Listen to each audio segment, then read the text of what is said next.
जय हिंद। उस महबूबा के बारे में बताते हैं जिसके लिए इस देश के 15 से 20 करोड़ बच्चे सुबह 3:30-4 बजे उठकर, आधे तो ऐसे जिनके पास जूते चप्पल भी नहीं है, कई तो ऐसे हैं कि जिनके पास बहुत सारी फैसिलिटी नहीं है, इतनी शिद्दत से ईमानदारी से मेहनत कर रहे हैं। वो महबूबा है ना जिसकी मैं बात कर रहा हूँ, पता है वो कौन है? वो है वर्दी, वही यूनिफॉर्म। चाहे वो ऑलिव ग्रीन हो इंडियन आर्मी की स्पेशली, चाहे वो कॉम्बैट यूनिफॉर्म हो एक इंडियन पुलिस सर्विसेज के अधिकारी की, चाहे पैरामिलिट्री फोर्सेस की, चाहे एक गली में जो खड़ा हुआ एक सिपाही है उसकी खाकी वर्दी हो। अगर उस वर्दी की इज्जत नहीं होती इस हिंदुस्तान में, तो क्यों ये करोड़ों बच्चे सुबह से उठ के अपना सब सुख चैन त्याग कर उस वर्दी पाने के लिए, फौज में जाने के लिए, IAPS अधिकारी बनने के लिए क्यों दिन रात इतनी मेहनत करते हैं? तकलीफ ये हुई है कि एक मोहतरमा है, एक मैडम है, अगर ये महिला नहीं होती तो मेरी भाषा कुछ और होती, लेकिन ये मेरे संस्कार हैं, ये मेरी अपब्रिंगिंग है कि मैं आपकी भी बेइज्जती नहीं करना चाहता हूं। को पता भी है वो वर्दी क्या होती है? वो बूढ़े माँ बाप से पूछिए, कभी उन बच्चों से पूछिए, उस विधवा से पूछिए जिसके पति की वो वर्दी उसको दी गई है जब वो शहीद होकर उसकी लाश आई थी। मैं फौजी नहीं हूं, लेकिन मुझे पता है, जिस बैकग्राउंड से आता हूं मैं, जिस घर से आता हूं, बहुत खून देखा, बहुत लाशें देखी, बहुत वर्दी और बहुत काम किया है इनके साथ। मुझे पता है कि वो इमोशन क्या होता है इस वर्दी के लिए। आप उसको तार-तार कर रही हैं और एक वेब सीरीज में आपने इतनी नग्नता, इतनी भद्दी चीज दिखाई जिसको मैं खुलकर बोल भी नहीं सकता हूं। मैंने नहीं देखी वो, लेकिन जब मुझे उसके बारे में जानकारी पता चली, जो स्क्रीनशॉट्स जब मैंने पढ़ा, मुझे इतना गुस्सा था मैडम। लेकिन बात वही है ना कि आप एक महिला हैं और शायद आप पता नहीं ये कौन से कर्म काम आ गए कि जहां मेरी जुबान और मेरा एक्शन बंधा हुआ है। इसमें दो एंगल हैं, ठीक है?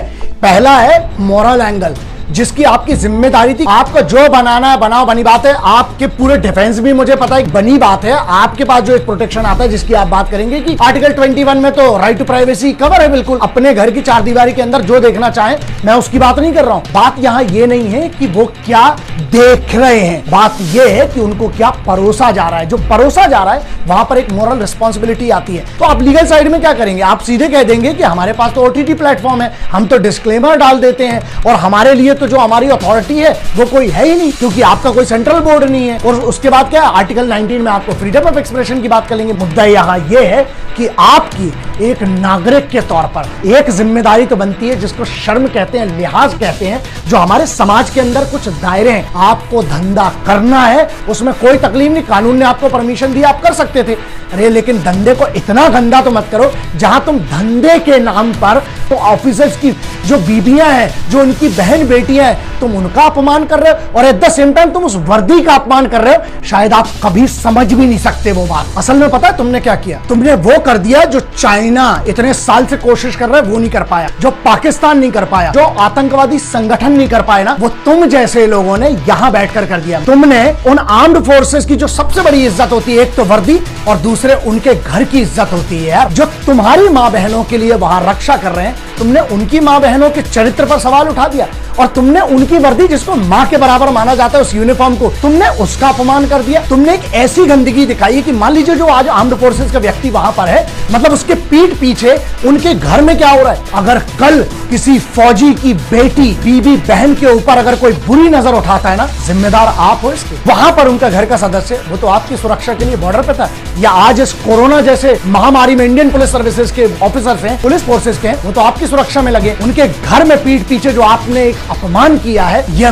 मोरल रिस्पॉन्सिबिलिटी थी आपकी। क्या आपकी कोई जिम्मेदारी नहीं थी इस वतन के लिए, उस यूनिफॉर्म के लिए और उन माँ बहनों के लिए जिनकी बड़ा पूरा गांव इज्जत करता है? आप उनकी इज्जत नीलाम कर रहे हैं जो दुश्मन नहीं कर पाया। तो ये बताइए कि आप हैं किसकी तरफ असल में? तुमने एक ऐसा गुनाह किया है जो मुझे लगता है इस देश में बहुत बड़ा गुनाह माना जाना चाहिए, लेकिन कानून के दायरे जो है ना छोटे हैं, इसीलिए तुम लोग उसका बहुत फायदा उठाते हो। तुमने सिक्योरिटी फोर्सेस का सबसे बड़ा चीज तोड़ी है, वो है उनका मोराल। वो इतनी विषम परिस्थितियों में सिर्फ एक चीज की दम पर खड़ा है और वो होता है उसका मोराल। अरे तुम्हें इतनी भी शर्म नहीं रह गई कि कम से कम फौजियों को, उन सिपाहियों को कुछ नहीं दे सकते हो तो कम से कम उनकी बेइज्जती तो मत करो, उनकी घर की आबरू तो मत लुटाओ यार। अगर आप एक सॉल्यूशन नहीं जानते हैं तो आप भी एक दूसरी प्रॉब्लम है।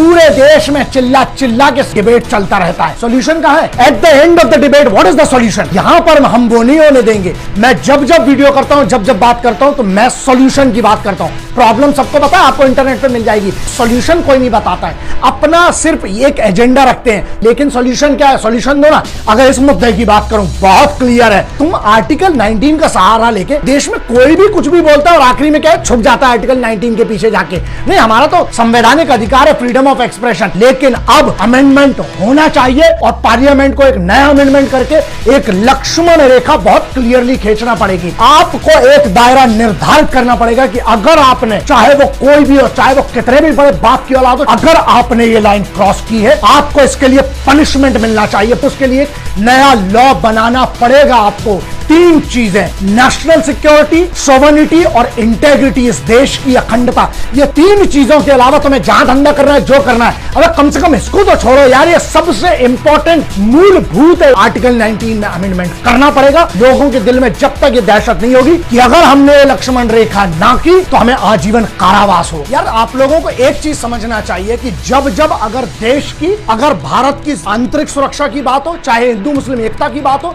चाहे कहीं पर भी एक ऐसी बात हो जहां मेरे हिंदुस्तान की फौज या उसकी यूनिफॉर्म या उसके डेकोरम, मैं कोई फौजी नहीं हूं, लेकिन एक सामान्य भारतीय के नाते जब जब जरूरत पड़ेगी इस देश को हमेशा रहूंगा। बस एक चीज जो मुझे बहुत हर्ट करती है वो ये है, यार आप लोग को ये डाउट कैसे हो गया कि मैं बोलूंगा नहीं। मैं एक प्रैक्टिशनर हूं, याद रखना, मैं अखाड़े वाला आदमी हूं। मैंने अपने खलीफा उस्ताद, अपने बाबूजी से एक ही चीज सीखी थी कि बेटा बगैर तैयारी के नहीं जाया जाता है। संयम रखिए, आप पेशेंस रखिए। अगर मैं चुप हूं ना तो हमेशा एक बात याद रखना कि मैं सही वक्त पर जवाब जरूर दूंगा। मैंने पहले भी कहा था कि नागिन अपना बदला भूलती है, योद्धा नहीं। अरे हम तो योद्धाओं के गुरु हैं, हम कैसे छोड़ेंगे इनको। और जिन्हें लगा कि मैं डर के बैठा होऊंगा या किसी से मैं डर गया होगा कि यार कल को काम ना मिले, ये सब ऐसा है। एक बात बहुत ध्यान रखना, अगर करियर की कोई बात करे ना और वतन की कोई बात करे तो ऐसे लाख करियर, लाख इंडस्ट्री कुर्बान है इस वतन के तिरंगे और वतन के सम्मान के लिए। और रही बात दूसरी डरने की, सैयद सलाहुद्दीन, मौलाना अजहर मसूद, जितने बैठे हैं बड़े बड़े टेररिस्ट, हमने उनको नहीं छोड़ा। बड़े बड़े न्यूज चैनल के मालिकों और बड़े बड़े न्यूज चैनल ग्रुप, बड़े बड़े नेताओं को हमने नहीं छोड़ा। जब वतन की बात है मैंने छोड़ा अब तक किसी को?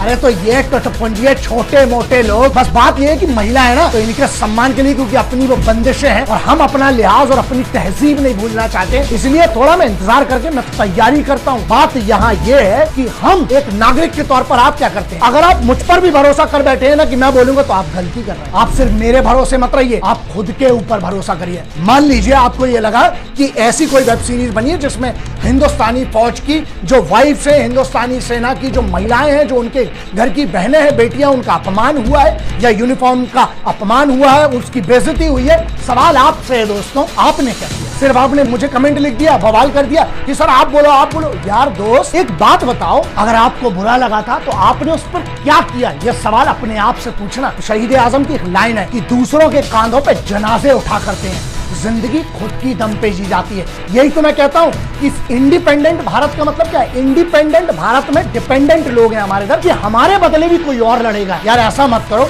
इस देश को अगर हमें महान बनाना है ना तो उसके लिए कम से कम खुद की जिम्मेदारी तो लेना सीख लो। बहुत सारे लोग ये सोच रहे हैं कि फौज के लिए कंप्लेन कर लेंगे, फौज की तरफ से डिफेमेशन कर देंगे। ऐसा है, हिंदुस्तानी फौज के बाद इतनी कुव्वत है, अगर वो चाहे लेती ना तो मिलिट्री पुलिस है, चाहे बहुत सारी ऐसी यूनिट्स है, इनका खानदान कब का गायब हो चुका होता। लेकिन नहीं, कानून के दायरे हैं, वो तो अपने नियमों का पालन कर रहे हैं, वो तो अपनी ड्यूटीज बहुत अच्छे से निभा रहे हैं। लेकिन नागरिकों के तौर पर क्या हम लोग फेल नहीं हुए? भारत का जो आम आदमी है, भारत के जो सभी लोग हैं या जो क्रिएटिव लोग भी हैं, क्या उनका अपमान नहीं किया? कि उनकी बेइज्जती नहीं कर दी इन लोगों ने? जो इतने सारे लाखों करोड़ों लोग जो कहते हैं कि सर आपको हम बहुत मानते हैं, आप मुझे मत मानो, मुझे कोई फर्क नहीं पड़ता, तिरंगे को मानो, भारत के कानून को मानो, इसकी अखंडता को मानो। और अगर तुम्हें बुरा लगा है ना तो एक काम करो, जरा इन लोगों को भारत भ्रमण करवाओ, जाओ अपने पास के थाने में, एप्लीकेशन मत देना, FIR करवाना। अगर इनके ऊपर 50 FIR हो गई ना पूरे हिंदुस्तान के अंदर, जब इनको घूमना पड़ेगा, इनकी जूतियां जब घिसेंगी, तब इनको समझ में आएगा कि इनने अपमान किया है किसका? उस चीज का जिसको सब बहुत दिल से इज्जत करते हैं, प्यार करते हैं, वो है हमारी armed forces, paramilitary forces, Indian police services और पुलिस की जो नौकरी करने वाले लोग हैं उनका। और दूसरा एक सबसे बड़ी चीज है, मेरा फाइनल सॉल्यूशन, इन लोगों पर जो ये वेब सीरीज बनाने वाले हैं, इसकी कास्ट पर, इनमें जितने भी लोग जितने भी लेयर में इन्वॉल्व हैं, इन लोगों पर राष्ट्रद्रोह सेडिशन एक्ट के तहत इन लोगों को कम से कम आजीवन कारावास देना चाहिए। क्यों? क्योंकि जो दुश्मन नहीं कर पाया ना, इन लोगों ने वो किया। फौज का मोराल, फौज की इज्जत, फौज की यूनिफॉर्म, जो एक अभिमान होता है ना फौज का, उसके फौज के अभिमान को इनने टार्निश किया है। अगर ऐसा नहीं है सेडिशन एक्ट में, नहीं तो आप एक नया कानून बनाए जिस कानून के दायरे में हर आदमी को उसकी औकात बताना बहुत जरूरी है साहब। लेकिन अगर आज मैं ये सरकार से बोल रहा हूं, अगर आज आपने कोई कानून इस पे नहीं लिया और कुछ नहीं लिया, तो ये याद रखिएगा कि फिर जो बड़ी बड़ी बातें हैं ना आप लोगों की, वो सब हवा में चली जाएगी, चाहे वो राज्य सरकार हो चाहे केंद्र सरकार हो। बस ये बात ध्यान रखिएगा। चाणक्य, चंद्रगुप्त मौर्य की बात करें, मौर्य डायनेस्टी की बात करें, आप चाहे मराठा डायनेस्टी की बात करें, चाहे आप भारत के उस इतने बड़े इतिहास की बात करें, वहां पे सभी योद्धाओं ने, सभी बड़े बड़े लोगों ने एक बात जरूर कही थी। पता है आपको क्या? जिस भी राष्ट्र में उसके सिपाहियों का, उसके रक्षकों का, उसकी बेटी बहन और माओ का, वृद्धों का और श्रमिकों का अगर अपमान होता है, वो राज्य पतन की ओर जाएगा। और मैं नहीं चाहता हूं कि मेरे राष्ट्र का पतन हो। इकट्ठे हो जाओ, अभी भी मौका है। बहुत सारे लोग मुझसे पूछते हैं कि हम आर्म्ड फोर्सेस के लिए क्या कर सकते हैं। कम से कम इतना काबिल इंसान बन जाओ कि तुम्हारे लिए जब वो छाती पे गोली खाए ना, तो उसको ये शर्म ना हो कि साला हम किन के लिए मर गए। जय हिंद।